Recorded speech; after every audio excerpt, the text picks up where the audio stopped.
नमस्कार भी सभी को। आपका जेएम क्लासेस में स्वागत है। और जो हमारी हरियाणा जीके को लेके जो हमारी सीरीज चल रही थी, आज जो हमारी क्लास रहेगी वो 14 नंबर की क्लास रहेगी। कौन सी? 14 नंबर की क्लास रहेगी हरियाणा जीके को लेके। तो हम अपनी क्लास शुरू करते हैं भाई। जय माँ सरस्वती का नाम लेके हरियाणा जीके में आज हम पढ़ेंगे भी हरियाणा की मस्जिद। आज क्या पढ़ेंगे? हरियाणा की मस्जिद। कल मैंने जो हरियाणा के प्रमुख मंदिर है, जो मैंने 2 वीडियो हरियाणा के प्रमुख मंदिरों की दी है, वो जरूर देख ले भी। उससे क्वेश्चन बाहर नहीं जाएगा। मंदिरों से रिलेटेड कोई क्वेश्चन हरियाणा का बाहर है नहीं जाएगा। आज हरियाणा के हम कुछ मस्जिदों का जिक्र करेंगे और उनके निर्माण करेगा। उसके साथ मैं थोड़ा सा तुम्हें हिस्ट्री का भी बताऊंगी, क्योंकि इनमें मुगल का जिक्र आया है, फिरोज शाह का आया, तो उनके थोड़ा सा बताने के काम करूंगी। और आप ये साथ में ये नोट कर लें। तो पहले हम अपनी क्लास शुरू करते हैं भी जय माँ सरस्वती का नाम लेके। तो हमारी जो पहली मस्जिद है लाल है मस्जिद का जिक्र करते हैं। लाल मस्जिद है जो कहाँ है भी? लाल मस्जिद ये रेवाड़ी में पड़ती है। कहाँ पड़ती है? रेवाड़ी में पड़ती है भी लाल मस्जिद है। और इसका जो निर्माण कार्य किया गया था ना, वो 1570 में किया गया था। इसका निर्माण कार्य 1570 में किया गया। कौन सी मस्जिद का भी? लाल मस्जिद जो रेवाड़ी में पड़ती है, उसका निर्माण कार्य 1536 में 1570 में किया गया। और 1570 में बात करें तो अकबर का शासनकाल था भाई। मुगल है बादशाह, मुगल जो बादशाह था, कौन था भाई? मुगल बादशाह अकबर था। अकबर जो ऐसा मुगल बादशाह जो क्या था भाई? अनपढ़ था। ये बहुत बार एग्जाम में पूछा गया है। ऐसा मुगल बादशाह जो अनपढ़ था, कौन था भाई? अकबर था। तो ये ध्यान रखना, ये अकबर के शासनकाल में ये किस मस्जिद का निर्माण हुआ था? लाल मस्जिद का, जो हरियाणा के रेवाड़ी में पड़ती है। ये ध्यान रखना भी, हमें हरियाणा की मस्जिद कर रहे हैं तो लाल मस्जिद कहाँ पड़ती है? रेवाड़ी में। रेवाड़ी वाली लाल मस्जिद है, इसका निर्माण कार्य 1570 में अकबर के शासनकाल में। अकबर किसका भी? मुगल काल का बादशाह था और ये 3rd नंबर का था। पहले अगर मुगल की स्थापना अगर पूछे तो बाबर ने की, और बाबर के बाद उसके बेटा हुमायूं ने उनका राजपाट संभाला। और हुमायूं के बाद जो तीसरे नंबर पे आया वो अकबर था भाई। हुमायूं का बेटा था और बाबर का पोता था, ये भी ध्यान रखना। उसके बाद अगर नेक्स्ट की बात करें, ये भी लाल मस्जिद है। ये लाल मस्जिद किसकी? रोहतक की। रोहतक में भी लाल मस्जिद है, जिसका निर्माण कार्य 1939 में करवाया गया। लाल मस्जिद है जो रोहतक की लाल मस्जिद, एक लाल मस्जिद है रेवाड़ी में पड़ती है। तो ये ध्यान रखना, ऑप्शन पे डिपेंड करता है भी, दोनों इकट्ठे नहीं देगा। लाल मस्जिद दी होगी तो वहां लिखा होगा या तो रोहतक दिया होगा या रेवाड़ी दिया होगा।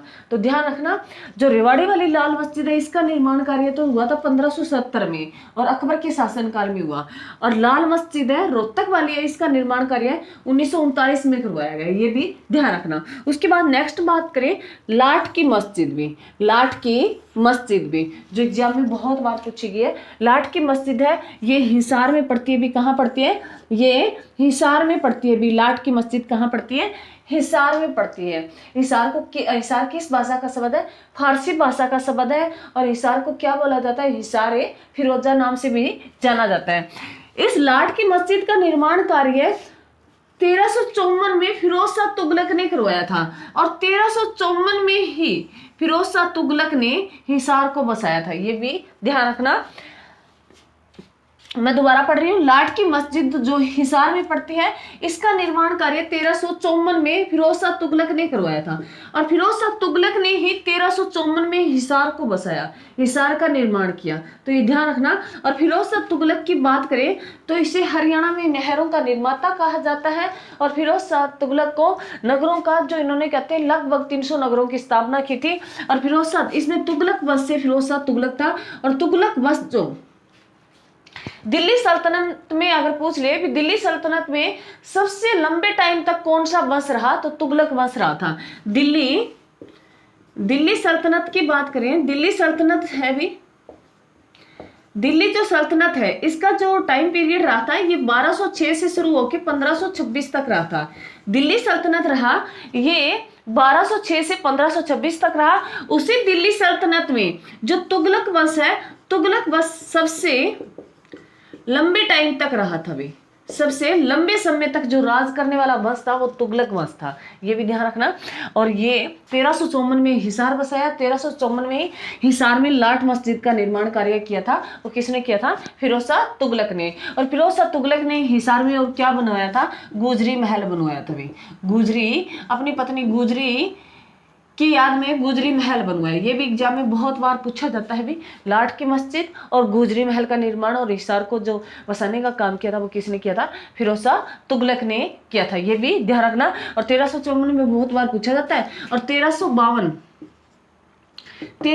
में उन्होंने फतेहाबाद बसाया में। और फिरोज शाह तुगलक के बेटे फतेह खान के नाम पर ही फतेहाबाद का नाम है, फतेहाबाद पड़ा, ये भी ध्यान रखना हमें। उसके बाद अगर बात करें भी, जो लाट की मस्जिद है ये लाल बलुआ पत्थर से बनी है। ये लाट की मस्जिद है लाल बलुआ पत्थर से बनी है भी, लाल है बलुआ पत्थर से बनी है। जो अगर बस स्टैंड, जो हिसार का बस स्टैंड है उसके सामने जो मस्जिद है वो लाट की मस्जिद है, ये ध्यान रखना। और ये जो निर्माण कार्य किया था उसका किसने किया था? फिरोज शाह तुगलक ने किया था। दिल्ली सल्तनत में सबसे बड़ा अगर लंबे टाइम तक रहने वाला वंश पूछे तो तुगलक वंश भी था। और फिरोज शाह तुगलक ने 300 प्लस शहरों का निर्माण कार्य करवाया। और फिरोज शाह तुगलक ने 1354 में हिसार को भी बसाया, गुजरी महल भी बनवाया और लाट की मस्जिद का निर्माण कार्य किया। 52 में उन्होंने फतेहाबाद को बसाया, जो एग्जाम में बहुत बार हरियाणा जीके में ये पूछा गया है। उसके बाद अगर बात करें काबुली बाग में, काबुली बाग जो मस्जिद है ये पानीपत में पड़ती है। काबुली बाग जो मस्जिद है ये कहाँ पड़ती है? पानीपत में पड़ती है। काबुली बाग का जिक्र करें, अगर सीधा ही काबुली बाग पूछ ले तो काबुली बाग भी कहाँ पड़ता है? पानीपत में। अगर पूछ ले भी काबुली बाग मस्जिद है जो कहाँ पड़ती है? पानीपत में। और इसका जो निर्माण कार्य है, जो यहाँ मैंने डेट लिखी है वो मोस्ट इंपॉर्टेंट है। 21 अप्रैल 1526, 21 अप्रैल 1526 है। ये पानीपत की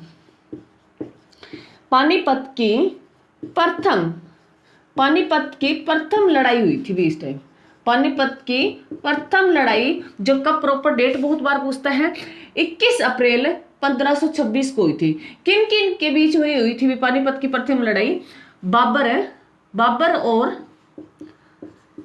इब्राहिम लोदी के बीच में, इब्राहिम लोदी के बीच में हुई थी।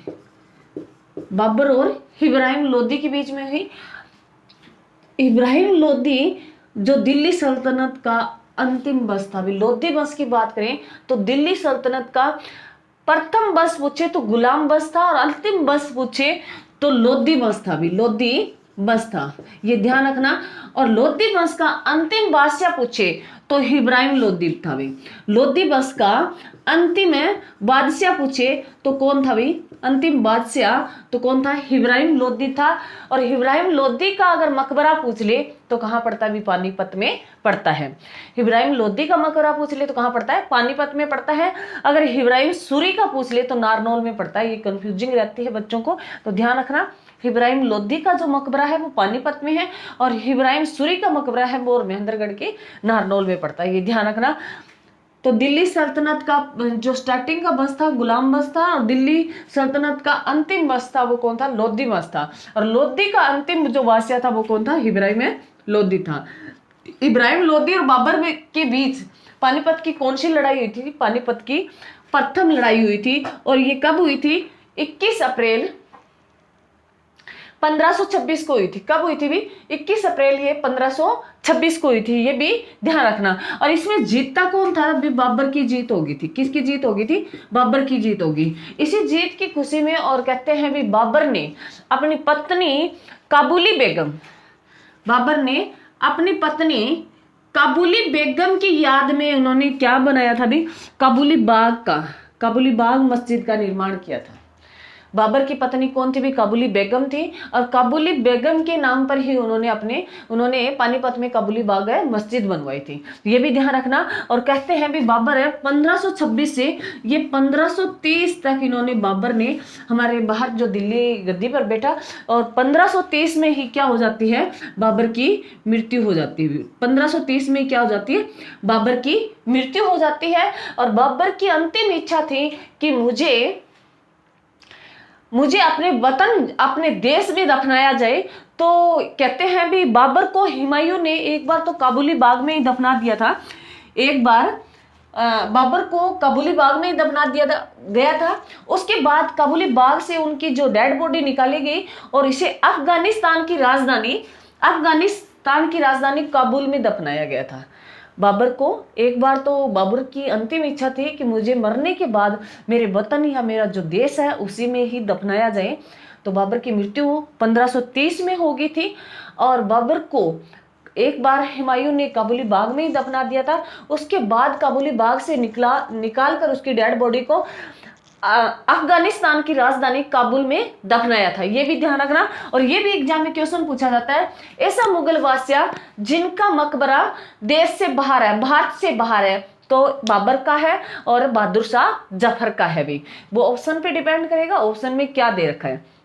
तो ये ध्यान रखना, मुगल बादशाहों में बाबर और बहादुर शाह जफर दो ऐसे बादशाह हैं मुगल बादशाह जिनका भारत से बाहर है मकबरा पड़ता है। ये ध्यान है रखना भी। और ऐसा मुगल बादशाह जिसे 2 बार दफनाया गया था बाबर था भी, जिसे 2 बार दफनाया गया था। एक बार बाबर को पानीपत के काबुली बाग में दफनाया गया और दूसरी बार बाबर को अफगानिस्तान की राजधानी काबुल में दफनाया गया। तो अगर पूछ ले भी बाबर का मकबरा कहाँ पड़ता है, तो अफगानिस्तान की राजधानी काबुल में पड़ता है। ये भी ध्यान रखना।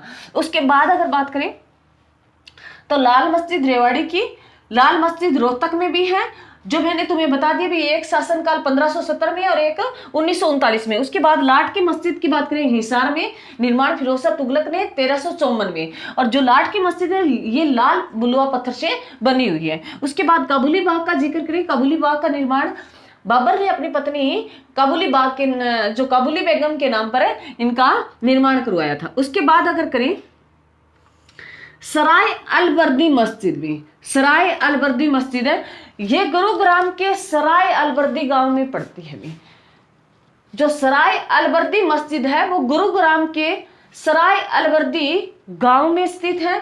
और ये सराय अलवर्दी मस्जिद सीधा ही पूछ ले भी किस जिले में है, तो गुरुग्राम में स्थित है। और इसका निर्माण जो करवाया था वो अलाउद्दीन खिलजी ने करवाया था। इसका निर्माण जो करवाया था वो अलाउद्दीन खिलजी ने करवाया। और जो खिलजी वंश है, बात करें भी खिलजी वंश है, खिलजी वंश दिल्ली सल्तनत का सबसे छोटा वंश कौन सा था, भी खिलजी वंश था। सबसे छोटा वंश की बात करें तो सबसे छोटा वंश दिल्ली सल्तनत का कौन सा था, खिलजी वंश था। सबसे बड़ा वंश कौन सा था, तुगलक वंश था। मतलब बड़े का मतलब है लंबे टाइम तक उन्होंने शासन किया। तो तुगलक ने सबसे लंबे टाइम तक शासन किया दिल्ली सल्तनत के टाइम में। और सबसे छोटा वंश रहा वो खिलजी वंश रहा, थोड़ा टाइम पीरियड भी 30-40 वर्ष के आसपास रहा। और जो तुगलक वंश रहा था वो 80+ वर्ष तक रहा था। तो अगर पूछे दिल्ली सल्तनत की स्थापना करने वाला वंश गुलाम वंश था। और दिल्ली सल्तनत का जब अंत होता है तो लोधी वंश से होता है। भी उसके बाद मुगल आ जाते हैं और मुगल है बस शुरू हो जाता है। मुगल है साम्राज्य शुरू हो जाता है भारत में जो 1526 के बाद। तो ये ध्यान रखना। तो यह हमारी क्वेश्चन थी भी सराय अलवर्दी जो मस्जिद है वो कहाँ पड़ती है, गुरुग्राम में पड़ती है। और इसका निर्माण किसने करवाया, अलाउद्दीन खिलजी ने करवाया। अलाउद्दीन खिलजी ने करवाया। और खिलजी जो वंश है वो दिल्ली सल्तनत का सबसे छोटा वंश रहा था। उसके बाद करें शीशे वाली मस्जिद, जो एग्जाम में बहुत बार पूछी गई है। शीशे वाली मस्जिद भी रोहतक में, शीशे वाली मस्जिद है जो कहाँ पड़ती है, रोहतक में पड़ती है। और रोहतक में और कौन सी मस्जिद पड़ती है, भी रोहतक की बात करें तो यहाँ लाल मस्जिद पड़ती है। शीशे वाली मस्जिद है ये रोहतक में पड़ती है। और ये मस्जिद 8 फुट ऊंचे, 8 फुट है ऊंचे चबूतरे पर बनी है। भी जो ये शीशे वाली जो मस्जिद है ये रोहतक में पड़ती है। और ये कहते हैं भी 8 फुट ऊंचे चबूतरे पर बनी है। ये 8 फुट ऊंचे चबूतरे पर बनी है। भी ये भी ध्यान रखना। उसके बाद अगर करें दीन मस्जिद भी कहाँ पड़ती है, रोहतक में पड़ती है। देख लेना भी रोहतक की 3 मस्जिद आ गई, एक लाल मस्जिद आ गई, शीशे वाली मस्जिद आ गई और दीन मस्जिद आ गई। रोहतक में दीन मस्जिद पड़ती है। इस मस्जिद जो दीन मस्जिद है इस मस्जिद के अंदर महावीर मंदिर था। भी ये कहते हैं भी जो दीन मस्जिद है यहाँ पहले महावीर मंदिर था, उसको मस्जिद बना दिया गया।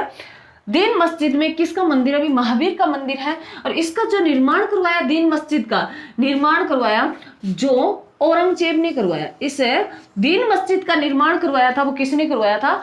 औरंगजेब ने करवाया था भी। औरंगजेब जो सबसे कट्टर मुसलमान पूछे, कट्टर मुगल पूछे तो औरंगजेब था भी। इसे जिंदा पीर के नाम से जाना जाता था। औरंगजेब को किस नाम से जाना जाता था? हाँ, औरंगजेब को जिंदा पीर कहा जाता था भी। औरंगजेब को ऐसा मुगल बादशाह जिसे जिंदा पीर कहा जाता था वो कौन था? औरंगजेब था। सबसे कट्टर मुसलमान अगर मुगल की बात करें तो औरंगजेब था भी। औरंगजेब ने किस मस्जिद का निर्माण करवाया? दीन मस्जिद का निर्माण करवाया भी।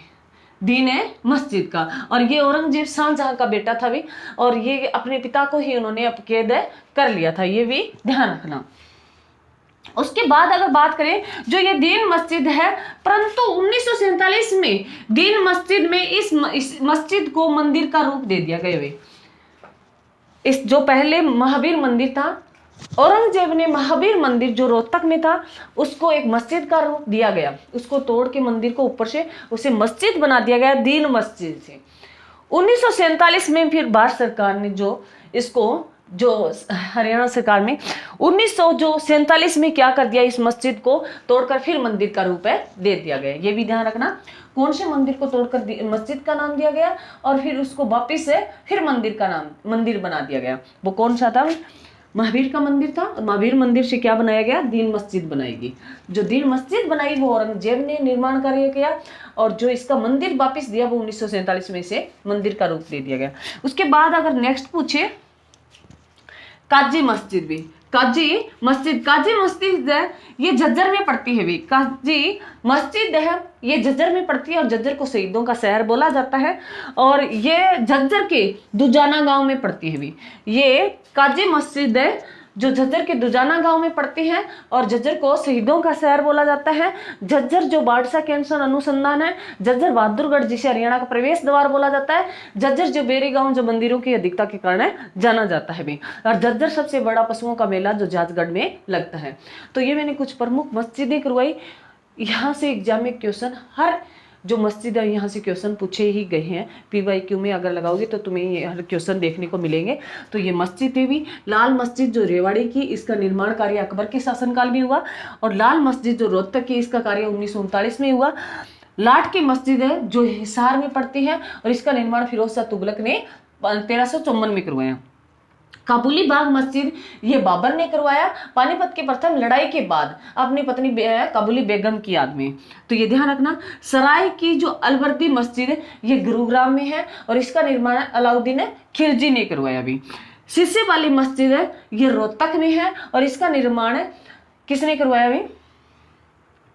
इसका निर्माण जो मस्जिदों का निर्माण तो मुसलमानों ने नहीं करवाया, ये ध्यान रखना, ये सारे के सारे मुसलमान हैं। उसके बाद अगर दीन मस्जिद की बात करें तो ये भी रोहतक में है और इसका निर्माण औरंगजेब ने करवाया। ये पहले दीन मस्जिद एक मंदिर महावीर मंदिर हुआ करता था, 1947 में फिर इसे महावीर मंदिर बना दिया गया। उसके बाद अगर करें काजी मस्जिद जो झज्जर में पड़ती है और झज्जर के दुजाना गाँव में पड़ती है। तो यह हमारी मस्जिद थी। उसके साथ मैंने तुम्हें कुछ एक्स्ट्रा जानकारी दी है, वो जरूर लिखे, कॉपी में नोट कर ली, और इन क्लासों को बार बार आप देखोगे तो इससे क्वेश्चन आपके मस्जिद से बाहर नहीं जाएगा। आप PYQ लगाओगे तब आपको यहाँ से क्वेश्चन देखने को मिलेंगे। ये मैंने कुछ प्रमुख मस्जिदें हैं जो एग्जाम में पूछी गई हैं। तो इस क्लास को 2-4 बार जरूर देखें और मेरी क्लास को ज़्यादा से ज़्यादा शेयर, लाइक, कमेंट जरूर करें। जय हिंद, जय भारत।